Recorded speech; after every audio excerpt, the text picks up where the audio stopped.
Sounds promising.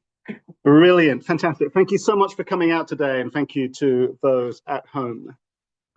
So I want to begin this talk by mentioning briefly an academic who some of you guys may have heard of, called Daniel Caradag-Jones.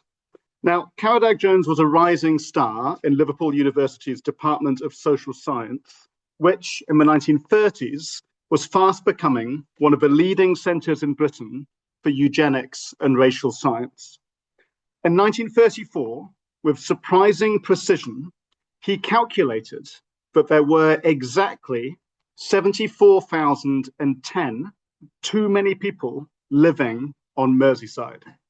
Now, this bizarre claim was made by comparing Merseyside's industrial capacity to that of more productive areas of the country, such as London.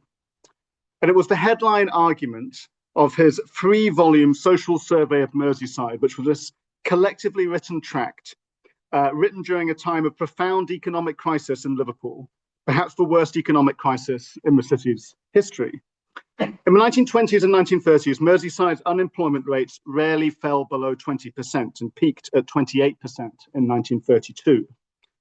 And Daniel Caradag-Jones's findings led him to claim that it was, in his words, beyond reasonable hope that the region would ever again be able to provide enough jobs for the people that lived there. Now, this point about the 74,010 surplus people in interwar Liverpool is going to become a motif that I'll keep coming back to throughout this talk. And what I'm going to do in this talk is look at what became of this quote unquote surplus labour in the 1940s, 1950s, and 1960s on Merseyside. And contrary to Caradag-Jones's expectations, tens of thousands of workers in Liverpool who were made redundant by the city's changing place in the world economy in the interwar years were temporarily rescued from this presumed obsolescence by a massive expansion of housing and secure work overseen by national and local governments, trade unions, and urban planners. And this extraordinary remaking of the city's economy and reshuffling of its population into new and expanding suburban towns occurred at the same time as Britain and Liverpool decolonized. Liverpool's social formation had long been shaped by the city's imperial maritime economy, and its substantial Black and Chinese histories significantly predate the Windrush. This population was largely excluded from this massive state-driven attempt to remake the city's economy and its built environment after the war. As merchant shipping jobs contracted, Black and Chinese workers who had settled in Liverpool had their ability to work restricted and were often unhoused, abandoned, and in some instances deported. So in what follows, I'm going to argue that race came to be the criteria that decided which parts of Liverpool's interwar working class were deemed to be obsolete and which were deemed capable of being rescued by secure jobs and housing. To my argument. So my argument is theoretically informed by the work of the political scientist Robbie Shilliam. So in his recent book, Race and the Undeserving Poor, Shilliam argued that the boundaries between the deserving and the undeserving poor played a vital role in establishing racial difference in Britain and its empire. And in particular, he argues that the formation of what has come to be remembered as Britain's welfare state from the 1940s onwards dismantled a turn of the 20th century distinction between enfranchised and respectable labourers on the one hand, and a disorganized and insecure residuum on the other. And in place of this early 20th century distinction organized through deserving and undeserving forms of relief, there emerged, in his words, a color bar drawn between a coherent working class racialized as white and migrants from the decolonizing world. I'll come back to this point in the conclusion. But in many ways, this talk is an attempt to emplace Shilliam's argument in post-war Liverpool. But I also want to be arguing that we should be thinking about post-war British history in terms of who was and who was not deemed surplus or obsolete. And in doing this, I'm influenced by the radical American geographer Ruth Wilson Gilmore, who has argued that overlapping crises of superfluity, surplus people, surplus land, and surplus labor, and surplus state capacity explain the emergence of a prison industrial complex in the United States. So in my book, Liverpool and the Unmaking of Britain, which came out last year, available in all good bookshops, sadly not available to buy here, but maybe it should be, from which some of this research is taken, I argue that our present moment, our present multiple overlapping crises demand a new kind of history of Britain, one that foregrounds worklessness rather than labor, environmental ruin rather than planning, policing rather than welfare, and disintegration rather than hegemony. I'd be happy to talk more about this in the questions, but this is one snippet of how I make that argument. So that brings me to part one of the talk, redeeming Liverpool's white working class. Imagine a slide that says part one. So I'll begin this first part by outlining the scale of Liverpool's economic crisis during the interwar years when Daniel Caradag-Jones was writing. This is probably a story that may be familiar to lots of people here, so apologies if it is. So Merseyside's unemployment crisis in the 1920s and 1930s was largely the consequence of the city's contracting port economy, particularly the decline of shipbuilding and dock work. I've laid out some of the important stats in a slide which you guys can't see. So you have to imagine, but I'll run through some of them. So while Liverpool's port had been involved in almost a third of all British trade in 1914, this fell to just over a fifth by 1938. And more than half of the city's unemployed had worked in transport, shipbuilding, and distribution, trades that employed twice as many people in Merseyside as in the rest of the country. And the Depression also, at the same time, decimated the region's shipbuilding economy, which had been primarily concentrated in Birkenhead. So for politicians and planners on Merseyside, emergency action was required to diversify the region's maritime economy, to find work for the region's troubling and potentially dangerous surplus of people that was being identified by social scientists like Caradag-Jones. And I'm going to spend the next few minutes sketching out 3 areas in which politicians and planners attempted this task in the immediate post-war period. Looking at the attraction of new light industrial jobs into the city, at the building of new housing developments, and finally at the transformation of dock work during this period. So across these 3 areas, I will emphasize how secure work and housing also came with new forms of discipline, which was intended to invest the surplus residuum identified by figures like Caradag-Jones with a kind of respectability. So beginning with work. In 1936, the Liverpool Corporation took the extraordinary step of securing permission from Parliament to purchase land to develop a brand new industrial complex on the leafy seigneurial estate named Speke, which I'm sure many of you guys are familiar with, immediately to the south of the city. The corporation built dozens of geometrically arranged low-rise factories abutting a grid of new roads. And the idea was that Liverpool Corporation, which was a radical, relatively novel idea during this period, would become a kind of industrial landlord, renting out ready-made factories to footloose capitalists that were already plugged into networks of energy and transportation, and with some of Liverpool's vast pool of unemployed labor could then be put to work. A similar project in Fazakerley to the northeast of the city was initiated the same year, and in 1947, the corporation acquired more land in Kirby, a few miles further north, and transformed Kirby into a vast industrial estate, by some way the biggest of the kind in the country, employing at its peak 22,000 people. Each of these interventions were attempts to import more successful parts of Britain's interwar economy and immediate post-war economy into Liverpool. Planners looked to new types of light industry powered by electricity and orientated towards domestic consumers, which were thriving in places like the Midlands and the Southeast. Merseyside's industrial estate sought to mimic these enterprises by providing facilities to businesses which hired unskilled workers to manufacture goods for domestic consumption. So the idea, in other words, was that a city of unemployed dock workers and shipyard engineers would be turned into a city of gramophone assemblers and toy makers, right, working on electrified light industrial, mostly assembly line factories. Enterprises on the newest industrial estates were producing goods like paint, sweets, paper, clocks, and safes. And although many of the new industries that had emerged in the south of England and the Midlands have been heavily reliant on women workers, Liverpool's corporations sought to limit applications in these new estates to unskilled men in a bid to mitigate the region's unemployment crisis.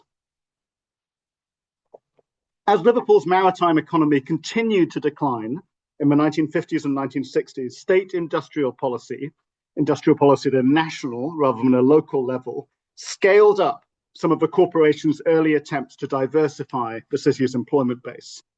In 1949, Harold Wilson, the MP for the Merseyside suburb of Hayton, who was then Secretary of the Board of Trade, oversaw the scheduling of Liverpool as a development area, which meant that many industrialists hoping to open new factories in Britain were pressured into setting up their operations in Merseyside, an effort which reached its zenith in 1960 when the Board of Trade were able to convince 3 of the big 5 car makers in Britain to set up plants in the region: Standard, Triumph and Speak, Ford a few miles further south in Halewood, and Vauxhall in Ellesmere Port. These plants resulted in a net gain of 21,000 new jobs in the region between 1960 and 1966. So at the same time, each of these new developments were accompanied by tens of thousands of new homes, most of which was council housing built in low-rise suburban estates. Speak was intended from the outset to be a self-sufficient community with its own churches, libraries, schools, swimming baths, cinemas, and sports ground. And Kirby, meanwhile, was probably the closest thing that Britain saw to a kind of Soviet-era shock city. 1,100 builders were hired to build 47,500 homes over the course of 20 years. And between the 2 census dates of 1951 and 1961, Kirby was the fastest growing conurbation in Britain. The first generation who moved out of the slums of Liverpool into these suburbs lived remote frontier lives.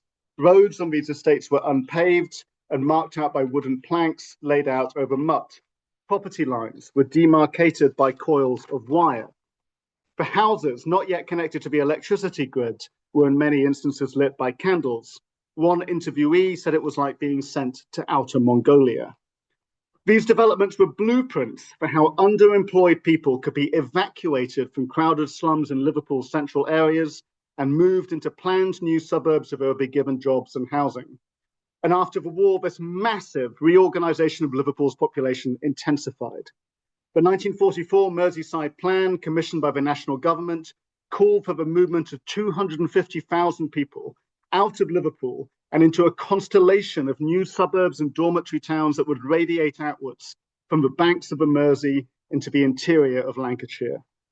The years between 1911 and 1951 saw the neighbourhoods immediately inland of Liverpool's docks halve in population, while the city's southern and western suburbs increased 5-fold. The designation of 2 new towns, Skelmersdale in 1961 and Runcorn in 1964, further accelerated this decentralisation of Liverpool. And these massive transformations led to new forms of discipline and surveillance for its subjects. Perhaps nowhere was this more true than on the assembly line. Many of the early workers in these factories were men who had previously worked in Liverpool's maritime economy as dock workers or seamen, jobs which had been seasonal and marked by high degrees of autonomy and casualisation. Their new jobs were repetitive, mechanised, and closely governed by the clock. As one car assembly worker put it, it's the most boring job in the world. It's the same thing over and over again. It wears you out. It makes you awful tired. There's no need to think. You just carry on. Former port workers attempted to smuggle a moral economy of casualism into these new workplaces. In the region's new car plants, walkouts and wildcat strikes were common, alongside more informal kinds of resistance. One car worker on Merseyside, for example, set up a clandestine pornographic cinema in the plant in which he worked. But my favourite one of these was at the Ford plant in Halewood, where one group of men took a mound of bostitch, which I'm told is a highly explosive material used in the manufacturing of cars, covered it in orange peel, and slipped it into the lunchbox of a particularly hated foreman. It's never said what actually happened, but we can only imagine. So although Merseyside's peripheral factories were built to absorb some of Liverpool's surplus male labour, many of the region's industrial estates employed large numbers of women, with whom low-skilled, repetitious and dexterous assembly line work tended to be associated. These jobs were also characterized by their time discipline and intensive forms of regulation and surveillance. And this work was particularly exhausting for women who were still expected to bear the sole responsibility for childcare and housework. By the 1970s, it was in places like Kirby that feminist activists were among the most organized in demanding, quote unquote, wages for housework, an attempt to import some of the language of the workplace, particularly the assembly line, into domestic settings. As one feminist publication in Kirby in 1973 put it, husbands often act as foremen without realizing it, and women accept their work as a labor of love and think it's a personal problem if they can't cope with it. But it's no more their fault than a worker's fault who can't cope with the monotony and pace of the assembly line, right? So these ideas of discipline and wage discipline are being imported into the heart of the household in places like Kirby. The disciplinary nature of this massive transformation was evident in housing as well as at work. New council homes in Liverpool's expanding suburbs were subject to visits by inspectors who would check beds for vermin and make sure the baths weren't being used properly. Any kinds of major alterations were forbidden, and tenants were prohibited from keeping chickens or pigeons in the garden. Subletting was prohibited, a blow to many residents who had suddenly found themselves space-rich but cash-poor. In Kirby, meanwhile, a third of residents reported being housed there against their will, which is an extraordinary fact. Merseyside's new estates tended to have few pubs, shops, or workplaces other than their industrial estates. And one of the first residents of Fazakerley complained that the pubs were so far away that by the time they had walked home, they had sobered up. Another early Fazakerley resident remembered how a handful of enterprising women on the estate secretly turned the kitchen of their council house into a makeshift fish and chip shop for the street. As local and national planners then scrambled to diversify Merseyside's economy, Liverpool's docks, one of the city's largest employers, were also transformed. Now, this is a long process, which I'll provide only a sketch of here, although I'm very happy to answer any questions about it. Dock work had historically been an unreliable and precarious enterprise with no fixed contracts or permanent employers. Dockers at the beginning of the 20th century would leave for work each morning, not knowing if they would come home empty-handed. In 1947, the government approved the creation of the National Dock Labour Board, a body which became the employer of all registered dock workers. The board standardized working practices and instituted a weekly minimum guaranteed salary for all workers, rescuing them from the precarity and uncertainty of pre-war work. Now, this board was the outcome of decades of struggle. I'm also, conflating a very long process here. It was the brainchild of Ernest Bevan, who had led the Transport and General Workers Union from 1922 before becoming a Labour MP and eventually Minister of Labour under Churchill's wartime coalition government. For Bevan, the rescuing of dock workers from precarity was a civilizing mission, one that would ensure their respectability and their incorporation into a democratic national community. At the turn of the 20th century, dock workers had often been seen as a dangerous underclass, a social residuum, who were incapable of being disciplined by secure labour. In Liverpool, dock workers' diminished place within the city's social order was exacerbated by the fact that many were Irish migrants and their descendants. Liverpool's National Dock Labour Board branch then sought to cultivate and enlighten its tens of thousands of employees. It organised sporting competitions, billiards, rifle shooting, cricket, and even baseball matches, and purchased a sports ground in 1952. It also funded educational courses for its workers at Liverpool University. Much of the first few years of Liverpool's board, however, were also spent on enforcing discipline. Union officials and employees who made up the board's leadership were often exasperated at the sheer number of wildcat strikes organised by dock workers against their union's permission. By 1952, the board was processing 30 to 40 disciplinary hearings each week for offences including evading employment, pilfering, bad timekeeping, negligence at work, using threatening language, and being under the influence of alcohol.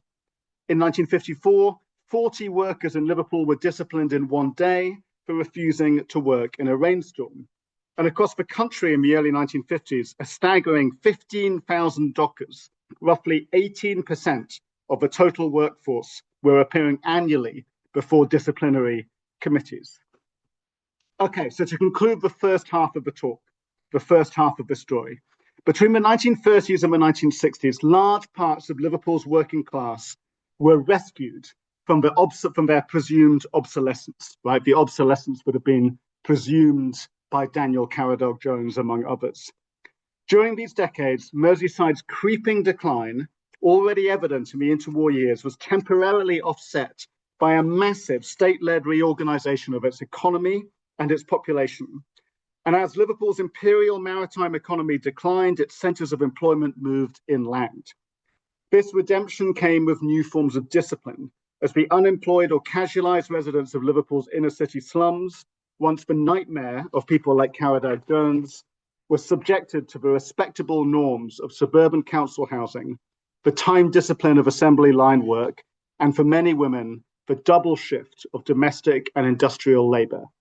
Okay, part two. Imagine a slide that says part two. Now to tell the other half of the story. In the early 20th century, Liverpool's status as one of the largest and busiest ports in the British Empire meant that parts of the city had a highly complex and diverse social order. Focusing on work, housing, and policing, I'll spend the rest of this talk looking at how Liverpool's substantial non-white population were excluded from the economic and urban policies which remade life for the rest of the city's working class. So it's worth beginning by giving you a sense of the neighbourhood immediately inland from Liverpool's docks, not far from where we are right now in the early 20th century. Sometimes known as Sailor Town, this thin strip of land was among the most cosmopolitan in Britain and hosted transient populations of sailors, passengers and merchants from across the world, as well as shops and markets selling foreign wares. This part of Liverpool also boasted the oldest officially recognised Chinatown in Europe. Its residents were mainly men who worked as merchant seamen on steamships, which from the 1860s began frequently sailing from Liverpool to China, Hong Kong, Malaya, and other destinations on the Pacific Rim. And due to the transience of this population, it's difficult to be precise about the size of Liverpool's Chinese population, but contemporary estimates range from 500 to several thousand Chinese settlers in Liverpool in the first decades of the 20th century. During these years, Liverpool's Chinatown hosted a handful of boarding houses, travel agents, tobacconists, and a local pub called The Nook, where two residents made a living selling fish balls with orange peel and chili sauce, while two Chinese food shops could be found next door to each other on Pitt Street, selling tofu cakes, which were called by local people in Liverpool as white jelly cakes, which is a very evocative description of tofu, and dried Chinese plums. Meanwhile, a network of boarding houses immediately inland from the docks housed many hundreds, perhaps thousands of West Africans who worked as merchant sailors on the frequent steamships which traveled between Liverpool and West Africa from the late 19th century onwards. Many Black and Chinese workers in Liverpool put down long-term roots in the city during this period, with many marrying local women.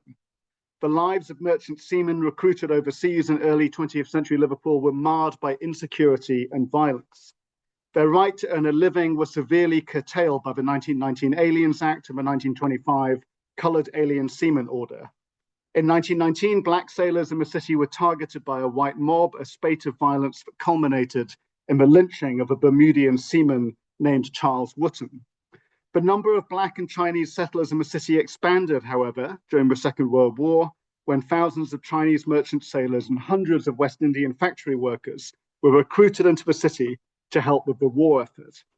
These workers were then rendered obsolete by the end of the war, and comparing their treatment to that of their white counterparts, also deemed to be obsolete or surplus during the same time period, is a useful way of illustrating how welfare and job security came to be racialized during this period. So this story begins with an event that may be familiar to many people here, which is the deportation of much of Liverpool's Chinese community in the months immediately after World War II. I'll briefly review what that looked like. So in the final months of the war, shipping companies and government officials became increasingly concerned that Chinese merchant seamen recruited for the war effort were putting down roots in the city. These concerns have been heightened by decades of racialized panic about Chinese settlers in Britain, stoked by the local press in places like Liverpool and London. In official correspondence, one civil servant referred to, quote, gambling and opium dens in Liverpool, and noted that, quotes, I cannot imagine the chief constable of any town welcoming an undesirable Chinaman. As the War of Japan came to an end, reopening supply routes to China, shipping companies began employing Chinese seamen, many of whom had been in Liverpool for years, on work assignments which would close in China, meaning they would effectively be undergoing a one-way trip. In October 1945, in a notorious meeting that included officials from the Home Office, the Foreign Office, the Ministry of War Transport, and the Chief Constable of Liverpool City Police, it was agreed that those refusing these orders would be detained and forcibly deported. The group estimated the number of remaining seamen to be close to 2,000 and cited opium smoking, gambling, venereal disease, and a desire to free up temporary housing as the grounds for this extraordinary intervention. To make these steps comply with the law, the landing cards of seamen were varied, which is kind of a fancy term for like deliberately altered and falsified, requiring them to leave the country by a specific date. The issue of married seamen was raised and then dismissed with a note that many of the wives were from the, quotes, prostitute class and would not wish to accompany their husbands to China. From December, ships with modified cargo holds to house dozens of deportees began to leave Liverpool and set sail for the Far East. These voyages were usually preceded by nighttime raids of boarding houses, restaurant kitchens, and laundries. And by April 1946, 800 men had been deported, and a further 1,993 had been forced to sign on for shipping articles which closed in the Far East. Of the 800 deportees, close to 250 had required special rounding up by the police and immigration officials. So this is a relatively well-known story, although not as well-known as it should be. It's certainly not my discovery. It is partly known by the activism of the Chinese community in Liverpool and many of the descendants of people who lost their fathers during this process. One other point I want to make about this is that we are familiar with the story of the Windrush as the sort of origin point of post-colonial Britain, the Windrush arriving in 1948. I think it's also worth thinking about ships heading the other direction during the same time period, and that while the Windrush foregrounds a more hopeful story of decolonization and integration, the ships leaving Liverpool foreground the world we live in now, a world of privatized detention centers, of mass immigration controls, and of the intense racialized politicization of immigration. But the government was also implementing measures, and this is less well known, to reduce the number of West African seamen in Liverpool during the same period. Officials were becoming concerned that significant numbers of West African sailors were unemployed and were thus a drain on Britain's expanding welfare state. In 1950, the Ministry of Transport were urged to enforce strict mandatory repatriation clauses in the contracts of African workers, so that all workers, when signing on, should be informed of the, quotes, virtual impossibility of finding regular employment.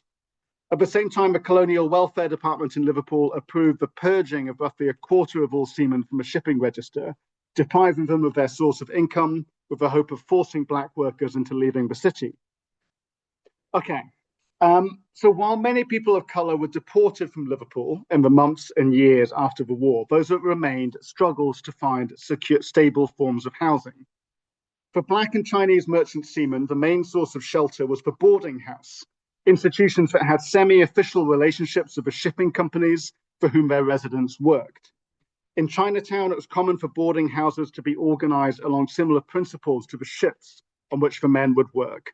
Residents slept multiple men to a room in stacked bunk beds and ate meals on long shared tables, sometimes collectively organising the labour of cooking in basic kitchens. Toilets were outside. Their managers often played a direct role in disciplining and supplying labour for shipping companies and have been known to confiscate much of their guests' wages.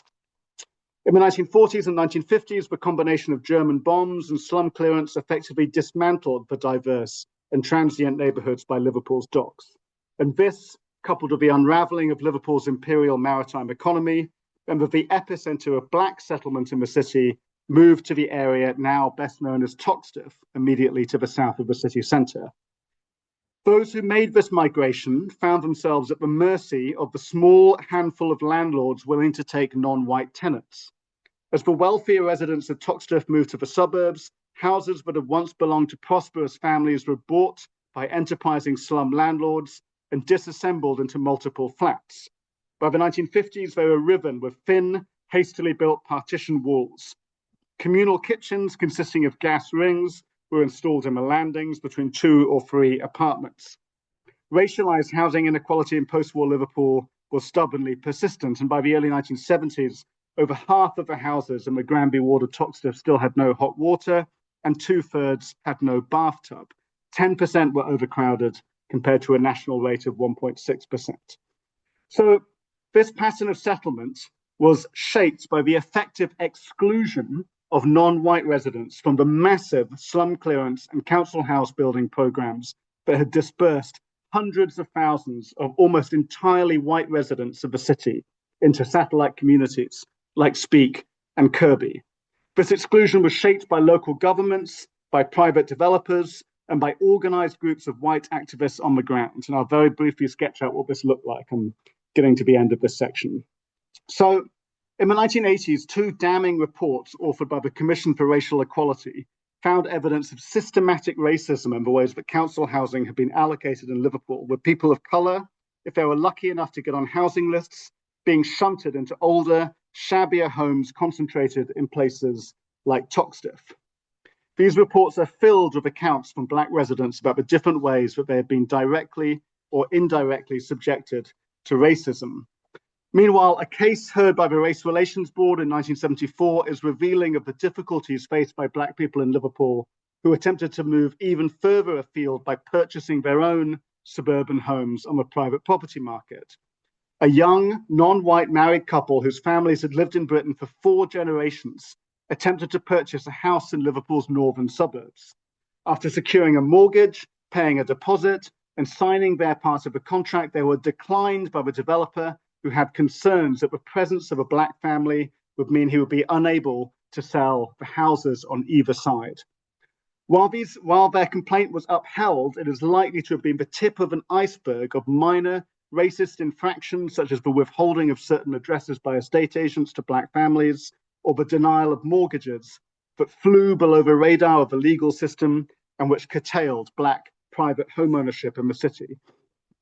So while racism within the housing department was often structural, institutional, and insidiously difficult to prove, perhaps more shocking, more prevalent, and more violent was the grassroots racism of white people across the city. Those who attempted to leave the Toxteth area were subjected to vicious and at times organized forms of grassroots white racism. We can see these dynamics in 1972, for example, when the allocation of council housing became the subject of an explosive 5-day burst of violence. The unrest centered around the Faulkner estate, just east of the city centre and just north of Toxteth. The estate had been unofficially earmarked by the council for residents of Toxteth, and this rare decision to provide high-quality council housing for many of the city's black residents prompted a backlash from the white residents of older, more run-down estates in the surrounding area. Shortly after the Faulkner estate opened, and while it was still half finished, it was attacked by a white mob chanting racist slurs. And over the following night, not trusting the police to help, black tenants organized a defense of the estate, recruiting dozens of volunteers to erect barricades and repulse subsequent attacks from skinhead gangs. So here, we can see how that for black tenants, establishing themselves in new housing estates outside of traditionally black neighborhoods was a dangerous and protracted exercise requiring something akin to urban warfare. Post-war Liverpool was full of such stories, many of which were collected by the Merseyside Community Relations Council, many more of which are in my book. But I'll move on to make the point that while the 1930s and 1960s saw a massive coordinated attempt by national and local governments to provide new kinds of light industrial work to former dock workers, engineers, and shipbuilders who were being cast loose from the city's contracting maritime economy, Liverpool's people of colour, mostly former seamen and their descendants, were rarely offered the same kinds of protections. Although Liverpool's black population was still mostly confined to the lowest rungs of manual labour, insecure jobs that the theorist Darcus Howe has called shit work, the predominant experience was increasingly one of unemployment and abandonment rather than exploitation. Black unemployment rates remained consistently high in Liverpool in the immediate post-war decades, a period of relative affluence of the city. In 1950, one social investigator estimated that black unemployment in the city was at 17%, compared with 5% for the region as a whole. And 20 years later, 1 in 5 residents of Granby, the ward with the highest rates of black settlement in Liverpool, were unemployed, compared with 1 in 10 in Liverpool as a whole. As Liverpool deindustrialized in the 1970s and 1980s, this crisis intensified. By 1982, one survey found that in some areas of Toxteth, the unemployment rate was as high as 73%. Okay, my very last point is that these dramatic inequalities in work and housing were overseen and arguably even maintained by increasingly violent and intrusive forms of policing. Now, the reason why I talked about discipline so much in the first half of this paper is I want to make this point. The intensive policing of Liverpool's black residents was the counterpart to the new forms of discipline experienced by white dockers, assembly line workers, and suburban council tenants. While discipline, in the first instance, is a form of coercion in the name of respectability and productivity, right? It is a form of coercion with a kind of teleology of social development in mind. Policing meant coercion in the service of abandonment rather than reform. I think it's a really crucial distinction between discipline on the one hand and policing on the other. In the words of one local councillor, Liverpool's police existed only to, quote, keep the lid on the dustbin of discontent. With just 4 black police officers and a force of almost 5,000 in 1981, the Merseyside police acted like an occupying army in parts of the city with high rates of black settlement. From its formation in 1970, the Merseyside Community Relations Council was flooded with complaints about the police. It was by far the largest topic of conversation among the black community, ranging from muttered slurs to acts of unprovoked violence and deliberate wrongful arrests. Often these interventions were targeted and police had ways of producing what they wanted to find. As early as 1971, there were reports that the police were freely using the term agriculture to describe the planting of drugs on people they wanted to arrest. Particularly damaging were sus laws, which allowed people to stop and search anyone deemed to be suspicious. In the first 7 months of 1981 alone, the 4 police subdivisions which overlapped with Toxteth recorded a staggering 3,482 instances of stop and search, with black people on Merseyside 7.5 times more likely than white people to be subject to these searches. And obviously, these multiple inequalities would culminate in a dramatic uprising against the police in 1981, arguably the biggest single instance of civil unrest in mainland Britain during the post-war era. Okay, so to conclude this talk, I want to come back to Daniel Caradag-Jones to tie some of these ideas together. So, like many interwar theorists of poverty, Caradag-Jones straddled the line between eugenics and social science. In the Social Survey of Merseyside, he expressed concerns that the permanent surplus population, remember there's 74,010 too many people that he identified, would lead to the moral and racial degeneration of Liverpool's working class. His nightmare was that the residents of poorer neighbourhoods, places which he associated with, quotes, blindness and deafness, mental defect and epilepsy, tubercular disease and physical deformity, immorality, criminality, alcoholism, and chronic destitution, would have children at higher rates than elsewhere, thus depreciating, in his words, the quality of the people from whom society is increasingly recruited. So I've shown that over the following 30 years, large parts of Liverpool's working class were saved from this racialized condescension. I've sketched out some of the ways in which this population, once deemed to be surplus, was vested with whiteness and respectability by a developmental state committed to house building and job creation. Lines of racial difference, however, were hardened and redrawn in the decades immediately after the war, a process that I argue is inseparable from the formation of Britain's welfare state. While significant segments of Liverpool's white working class were rescued by house building, industrial policy, and the introduction of job security in the city's docks, people of colour in Liverpool were abandoned, over-policed, and in some instances deported. This was a post-colonial form of racism organised around access to the spoils of a developmental local and national government that was trying to offset the consequences of Liverpool's unravelling imperial economy. In other words, it was a kind of racism that the theorist Stuart Hall identified as, quote, indigenous, for racism not of a dominant, but of a declining social formation.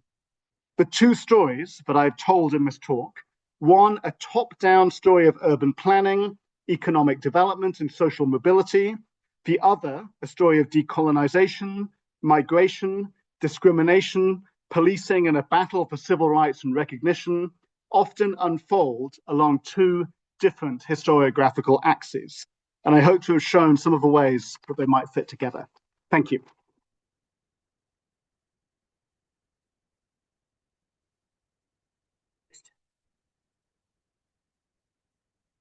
Even though we didn't see the slides. You can imagine.